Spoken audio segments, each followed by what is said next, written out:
हाय, आप कैसे हैं? यह आपका दोस्ताना पड़ोस यादृच्छिक लड़का है। अगर आपको वो सब मिल गया जो आप खोज रहे थे, कृपया लाइक करें और सब्सक्राइब करें। यह नोएडा इंदा में हुई हत्याओं की इतनी प्रसिद्ध श्रृंखला नहीं है। 2006 के Noida serial murder, Nithari serial murder या निथारी केस भी 2005 और 2006 के बीच भारत के उत्तर प्रदेश के निथारी गांव के पास नोएडा के सेक्टर -31 में व्यापारी मोनिंदर सिंह पंधेर के घर में हुए थे।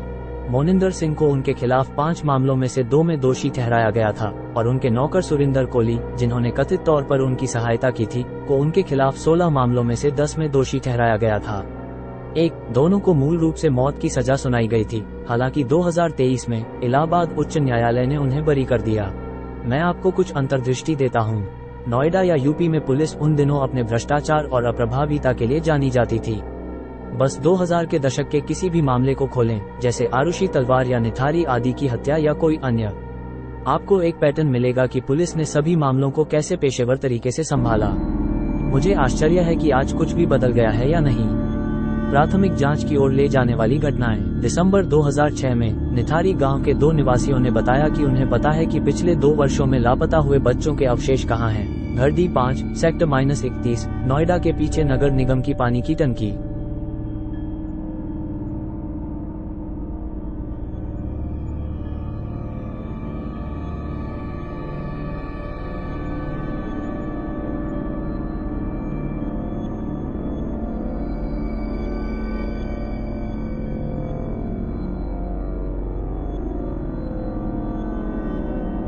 यह वो पानी की टंकी है जहां सबसे पहले शव पाए गए थे।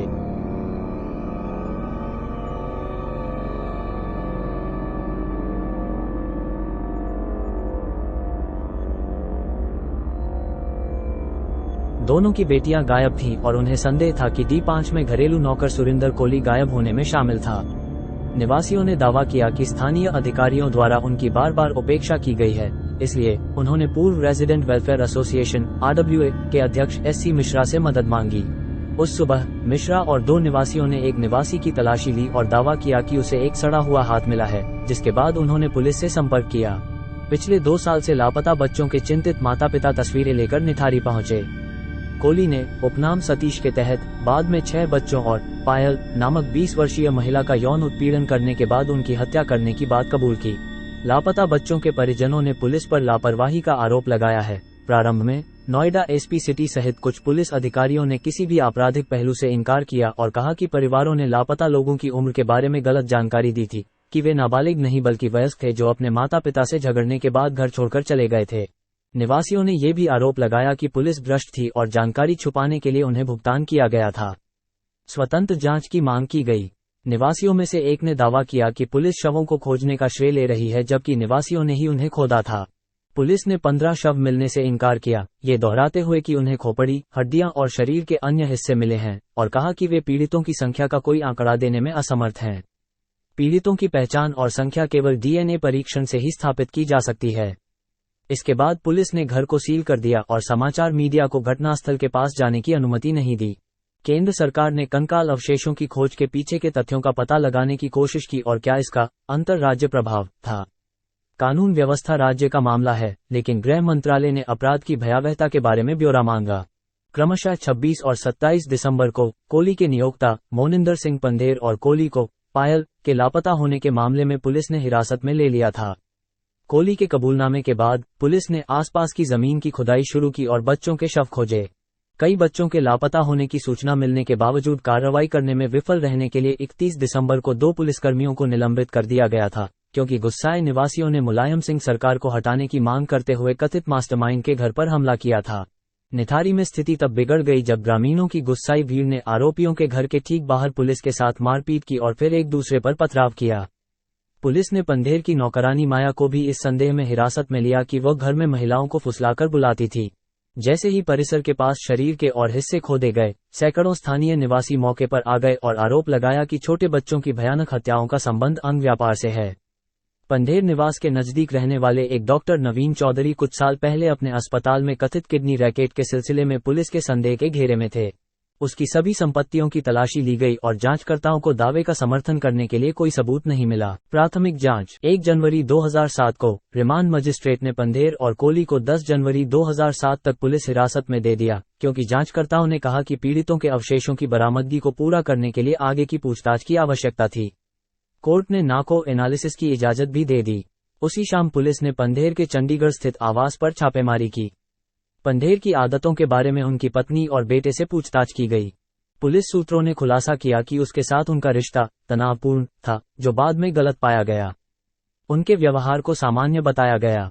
एक वरिष्ठ पुलिस निरीक्षक ने खुलासा किया कि पंधेर के लुधियाना फार्म हाउस और आसपास के स्थानों पर सिलसिलेवार तलाशी ली जाएगी। हाल ही में पंधेर के गृहनगर चंडीगढ़ में बच्चों के अपहरण के मामले फिर से खोले गए, लेकिन कुछ नहीं मिला। अगले दिन गांव में खोजे गए 17 कंकालों में से 15 की पहचान की गई।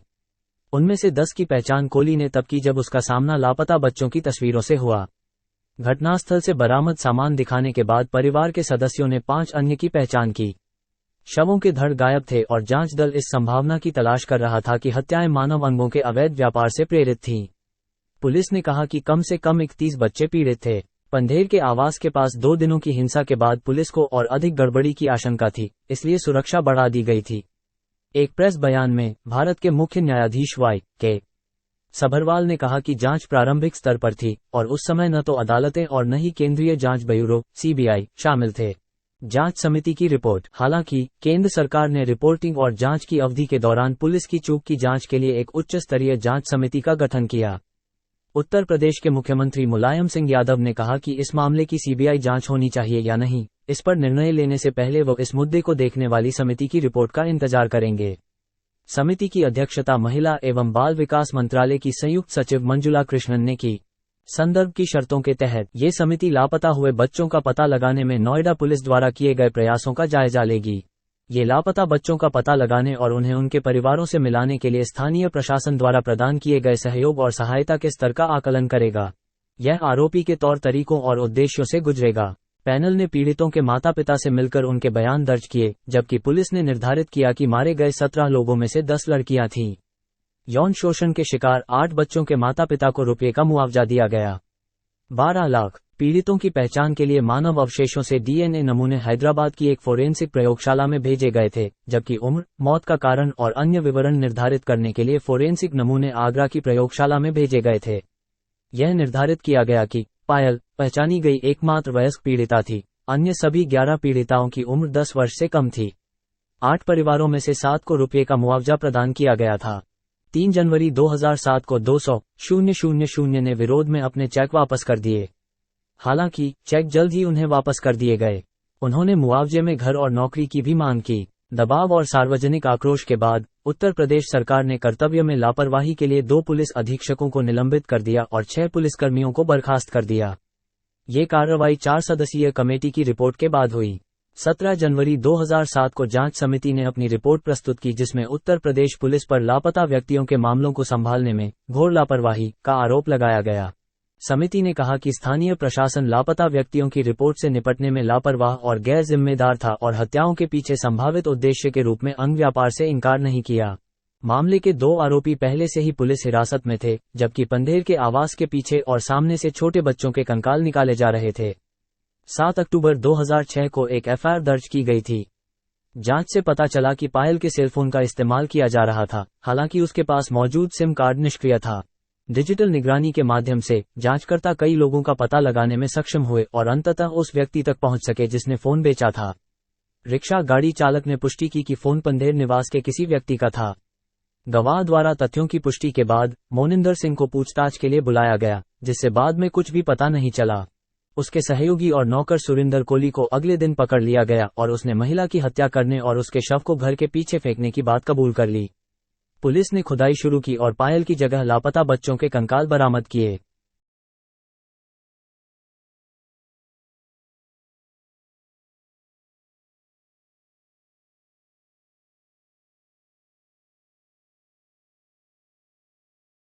लड़की दीपिका उर्फ पायल के पिता नंदलाल ने आरोप लगाया कि पुलिस ने उन्हें धमकी दी और परेशान किया। उन्होंने कहा कि अदालत के हस्तक्षेप के कारण पुलिस अधिकारियों ने प्राथमिकी दर्ज की। चाइल्ड पोर्नोग्राफी रैकेट का संदेह। जांच टीमों ने एक वेबकैम से जुड़े लैपटॉप कंप्यूटर के साथ साथ कामुक साहित्य भी जब्त किया, जिससे तुरंत एक अंतर्राष्ट्रीय बाल पोर्नोग्राफी रैकेट की उपस्थिति की आशंका बढ़ गई। पुलिस ने पंधेर की 4 अंतर्राष्ट्रीय यात्राओं के दौरान नग्न बच्चों और विदेशियों के साथ उसकी तस्वीरें भी बरामद की। यह आरोप लगाया गया था कि पंधेर ने विदेशों में ऐसी तस्वीरें मुहैया कराईं और उन्हें पीडोफिलिया से जोड़ा जा सकता था, जो बाद में झूठ पाया गया। बाद में जांच के दौरान पता चला कि तस्वीरों में नग्न बच्चे पंधेर के पोते थे। चाइल्ड पोर्नोग्राफी से कोई लिंक नहीं मिला। लैपटॉप और वेबकैम बाद में परिवार को लौटा दिए गए और कहानी को मीडिया द्वारा बनाई गई अफवाह के रूप में वर्गीकृत किया गया। अंग व्यापार और नरभक्षण का संदेह। पुलिस को शुरू में हत्याओं के पीछे अंग व्यापार के पहलू पर संदेह हुआ और मुख्य आरोपी के पड़ोस में रहने वाले एक डॉक्टर के घर पर छापा मारा। अधिकारियों की एक टीम, फोरेंसिक विशेषज्ञों की एक टीम के साथ परीक्षण के लिए संभावित सबूत लेने गई थी। पुलिस ने खुलासा किया कि डॉक्टर पर 1998 में इसी तरह के अपराध का आरोप लगाया गया था, हालांकि अदालत ने उसे उसी साल बरी कर दिया था। कुछ दिन बाद दूसरी छापेमारी हुई। हालांकि पुलिस उन समाचार रिपोर्टों से सतर्क थी जिसमें कहा गया था कि आरोपियों ने पॉलीग्राफ परीक्षण शुरू होने से पहले ही नरभक्षण किया था। जब उन्हें मीडिया रिपोर्टों के बारे में पता चला कि एक आरोपी ने पीड़ितों के लीवर और शरीर के अन्य अंगों को खाने की बात कबूल कर ली है, तो वे आश्चर्यचकित हो गए। तो मैंने उसी टाइम तुरंत काट करके और इसका मैंने बाजू और ये सीने का एक पीस भी खाया था। अच्छा। हाँ जी, जो मैंने घर में ही मतलब किचन में बनाया था। दोनों ने कथित तौर पर पीड़ितों पर जितनी क्रूरता की थी, उसे देखते हुए जांच टीम ने ऐसी संभावना से इनकार नहीं किया था। ब्रेन मैपिंग और नाको विश्लेषण। 4 जनवरी 2007 को ब्रेन मैपिंग और पॉलीग्राफ परीक्षण और 5 दिन बाद नाको विश्लेषण से गुजरने के लिए आरोपी जोड़ी को गांधीनगर शहर में फोरेंसिक विज्ञान निदेशालय में लाया गया था। पुलिस निदेशक ने पत्रकारों को बताया कि दोनों आरोपियों का परीक्षण और परीक्षा के दौरान सहयोग रहा। संस्थान के एक वरिष्ठ निदेशक ने व्यापक परीक्षणों के निष्कर्ष की घोषणा की और घोषणा की कि एक निष्कर्ष निकाला गया है। सुरिंदर कोली ने अपराध कबूल कर लिया था और अपने नियोक्ता को ये कहते हुए क्लीन चिट दे दी थी कि वो कोली की हरकतों से अनजान था। सुरिंदर कोली ने यह भी खुलासा किया कि सभी मौतें गला घोंटने से हुई थीं। शवों को अपने निजी शौचालय में ले जाने और उनके टुकड़े टुकड़े करने से पहले वह उनके साथ बलात्कार करता था। पंधेर को महिलावादी और अवसादग्रस्त घोषित कर दिया गया। सीबीआई जांच। 4 दिनों की बातचीत और भारत सरकार के बढ़ते दबाव के बाद उत्तर प्रदेश सरकार ने जांच केंद्रीय जांच ब्यूरो को सौंपने का फैसला किया। यह अधिसूचना कार्मिक और प्रशिक्षण विभाग, जो सीबीआई को नियंत्रित करती है, के बाद राज्य सरकार को एक पत्र भेजकर निर्धारित मानदंडों के अनुरूप एजेंसी द्वारा जांच के लिए उचित अनुरोध करने के बाद आए। जांच को केंद्रीय जांच ब्यूरो को स्थानांतरित करने से एक दिन पहले 11 जनवरी 2007 की रात को दोनों आरोपियों को मुंबई जेल में सीबीआई मुख्यालय ले जाया गया था। सीबीआई ने अपनी जांच जारी रखी और सिलसिलेवार हत्याओं के स्थल पर 3 और खोपड़ियां और मानव अवशेष खोजे। जांचकर्ताओं ने घर के बाहर नालियों की तलाशी ली और 3 खोपड़ियां मिलीं, जिनके बारे में माना जाता है कि वे बच्चों की थीं, और शरीर के कई हिस्से, जिनमें पैर, हड्डियां और धड़ शामिल थे। कई वस्तुएं मिली जिनके बारे में माना जाता है कि वे पीड़ितों की हैं। प्रदर्शनों को सील कर दिया गया और फोरेंसिक लैब में भेज दिया गया। सिलसिलेवार हत्याओं की जांच करने वाली केंद्रीय जांच समिति ने लापता व्यक्तियों के मामलों को संभालने में पुलिस की ओर से गंभीर खामियां पाईं। रिपोर्टें आपत्तिजनक थीं और यह घोषणा की गई थी कि स्थानीय पुलिस पिछले 2 वर्षों में शिकायतों का जवाब देने के अपने कर्तव्य में विफल रही। मानव धड़ के हिस्सों वाले कई पॉलीथीन बैग की खोज से जांचकर्ता इस निष्कर्ष पर पहुंचे कि यह संभावना नहीं थी कि आरोपियों के अवैध अंग व्यापार से संबंध थे। सीबीआई टीम को पंधेर के आवास के बाहर नालियों में बैग मिले। सुरिंदर कोली से पूछताछ करने के बाद वे प्रथम दृष्टया इस निष्कर्ष पर पहुंचे कि वह एक मनोरोगी है जिसका इस्तेमाल हत्याओं को अंजाम देने के लिए किया गया था। पूछताछकर्ताओं ने यह भी कहा कि यह संभव है कि हत्याओं में पंधेर की कोई भूमिका नहीं थी। जब्त की गई सामग्री को पोस्टमार्टम, वैयक्तिकरण और डीएनए निष्कर्षण के लिए प्रयोगशाला में भेजा गया था। उत्तर प्रदेश पुलिस से प्राप्त सामग्री को भी फोरेंसिक जांच के लिए भेजा गया था। कुछ शराब की बोतलें, एक दोनाली बंदूक, कारतूस, मोबाइल फोन, तस्वीरें, फोटो एल्बम और खून से सना हुआ ग्रिल व्यापक जांच के लिए सीबीआई को सौंप दिया गया। शुरुआती जांच में पता चला कि हड्डियां 2 साल से ज्यादा पुरानी नहीं थीं। सीबीआई ने यह भी खुलासा किया कि अब तक केवल 15 खोपड़ियां ही मिली हैं, 17 नहीं, जैसा कि राज्य पुलिस ने दावा किया है। सीबीआई की 3 सदस्यीय टीम ने अल्मोड़ा जिले में सुरिंदर कोली के परिजनों से पूछताछ की। नवंबर 2007 में सुप्रीम कोर्ट ने एक पीड़ित के रिश्तेदार के आरोप के बारे में मामले के संबंध में सीबीआई को सूचित किया कि जांच एजेंसी मामले के प्रमुख आरोपियों में से एक मोनिंदर सिंह पंधेर को बचाने की कोशिश कर रही थी। पीड़ित सिलसिलेवार हत्याओं की श्रृंखला में पायल एकमात्र वयस्क पीड़िता थी। पीड़ितों में अधिकतर युवा लड़कियां थीं। बरामद की गई खोपड़ियों और हड्डियों के 17 सेटों की पोस्टमार्टम रिपोर्ट से पता चला कि मारे गए लोगों में से 11 लड़कियां थीं। नोएडा सरकारी अस्पताल के डॉक्टरों ने खुलासा किया कि शवों को काटने में कसाई जैसी सटीकता थी। पोस्टमार्टम रिपोर्ट से पता चला कि हत्याओं में एक पैटर्न था। 6 फरवरी 2007 को एम्स द्वारा एक भयानक रहस्योद्घाटन किया गया था। ये भी निष्कर्ष निकाला गया था कि कुल 19 खोपड़ियां थीं, 16 पूर्ण और 3 क्षतिग्रस्त। नौकर द्वारा ठिकाने लगाने से पहले शवों को 3 टुकड़ों में काट दिया गया था। सीबीआई सूत्रों ने कहा कि नौकर ने पीड़ितों का गला घोंटने के बाद उनके सिर काट दिए और उन्हें अपने मालिक के घर के पीछे नाले में फेंक दिया। सूत्रों से यह भी पता चला है कि वह विसरा को नाले में फेंकने से पहले एक पॉलीथीन बैग में रखता था ताकि पहचान से बचा जा सके। खोपड़ियों और अन्य अवशेषों को आगे की प्रोफाइलिंग के लिए centre for DNA fingerprinting and diagnostics Hyderabad को भेज दिया गया था। अपराध स्थल की जांच, मानव अवशेषों और प्रदर्शनों की बरामदगी और संग्रह और उनकी विस्तृत जांच एम्स और सीएफएसएल के विशेषज्ञों द्वारा की गई थी। अध्यक्षता एवं मार्गदर्शन प्रोफेसर टीडी डोगरा का रहा। प्रतिबद्धता 12 फरवरी 2009 को दोनों आरोपियों मोनिंदर सिंह पंधेर और उनके घरेलू नौकर सुरिंदर कोली को गाजियाबाद की एक विशेष सत्र अदालत ने 8 फरवरी 2005 को 14 वर्षीय रिम्पा हल्दर की हत्या का दोषी पाया। इस फैसले से केंद्रीय जांच ब्यूरो सीबीआई को शर्मिंदगी का सामना करना पड़ा, क्योंकि सीबीआई ने पहले अपने सभी आरोप पत्रों में मोनिंदर सिंह पंधेर को क्लीन चिट दे दी थी। दोनों आरोपियों मोनिंदर सिंह पंधेर और सुरिंदर कोली को 13 फरवरी 2009 को मौत की सजा दी गई थी, क्योंकि इस मामले को दुर्लभतम के रूप में वर्गीकृत किया गया था। 4 मई 2010 को कोली को 25 अक्टूबर 2006 को 7 वर्षीय आरती प्रसाद की हत्या का दोषी पाया गया और 8 दिन बाद दूसरी मौत की सजा दी गई। 27 सितंबर 2010 को कोली को 10 अप्रैल 2006 को 9 वर्षीय रचना लाल की हत्या का दोषी पाया गया और अगले दिन उसे तीसरी मौत की सजा दी गई। 22 दिसंबर 2010 को कोली को जून 2006 में 12 वर्षीय दीपाली सरकार की हत्या का दोषी पाया गया और उसे चौथी मौत की सजा दी गई। 15 फरवरी 2011 को सुप्रीम कोर्ट ने सुरिंदर कोली की मौत की सजा बरकरार रखी। 24 दिसंबर 2012 को कोली को 4 जून 2005 को 5 वर्षीय छोटी कविता की हत्या का दोषी पाया गया और उसे 5वीं मौत की सजा दी गई।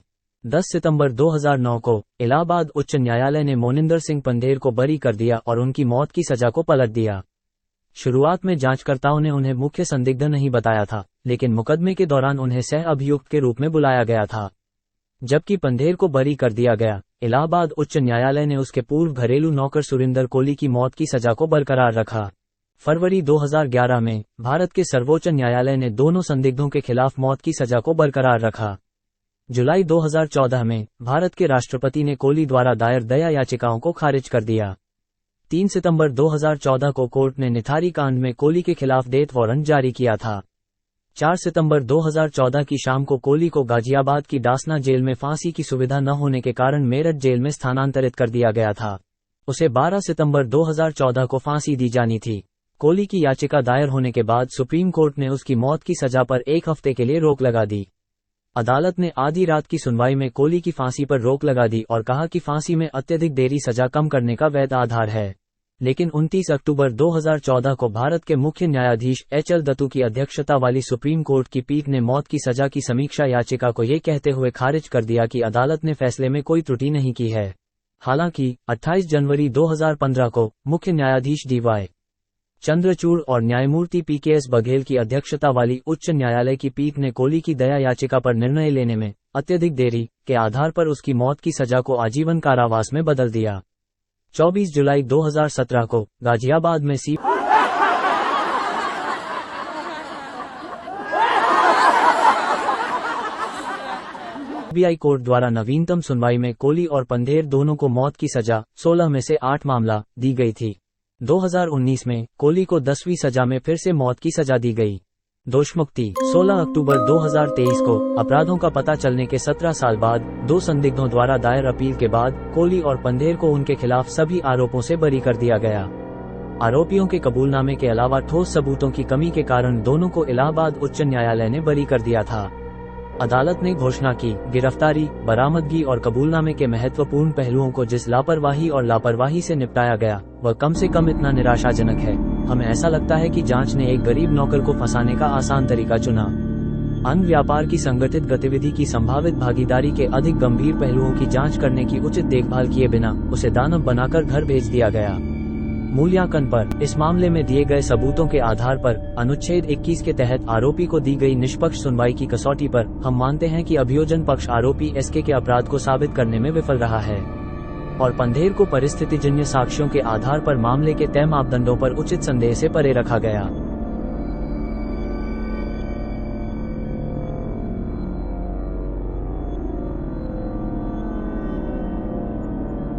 यह मामला कम प्रसिद्ध सिलसिलेवार हत्याओं के रूप में दर्ज किया जाएगा, जिसमें एक वयस्क सहित 20 से अधिक बच्चों को किसी भी उद्देश्य, अंग तस्करी या मनोरोगी आदि के लिए मार दिया गया था। यह निठारी मामला अनसुलझा रहेगा। यदि आपको वो सब मिल गया जिसकी आपको तलाश थी, कृपया लाइक और सब्सक्राइब करें। अगली बार तक। रुकिए, मैं एक बात भूल गया।